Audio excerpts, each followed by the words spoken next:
Bukhanon le ashke thangai bahai ke dongi ma Kishafano ni obukhale lehingza liade Haifano nungano jeshik thindi ashik no angno no shanai hamza gonono Hamza gi mang no tong nai no no Thuyi fa no thuya fa no le Hamza go no no hey Nenga no de shik fa no thundi Ni yo mane jak ma khang no le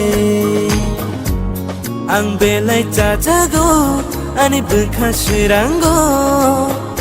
Ni thung mong no gai an le Hamza go no no hey Hamza gai mang no tong nai no no Thuyi fa no thuya fa no le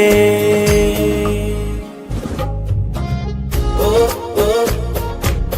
oh oh Yeah yeah yeah yeah yeah Ni Hamza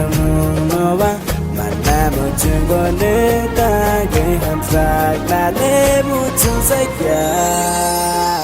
No jeshik hamjak muri wei bukhari to ni wei ani bukhale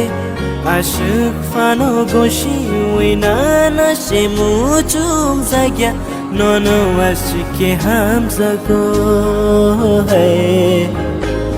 No jeshik hamjak muri wei bukhari to ni wei ani bukhale ashik fano goshi wei na she mu chung sai kya no ashike Hamza go tong gai she mangla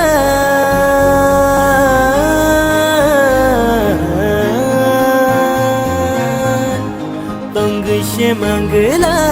nung bai chale ta thang di ano nung yakare Hamza go no Hamza gai mang no tong nai no Thuyi fa no thuya fa no le Hamza go no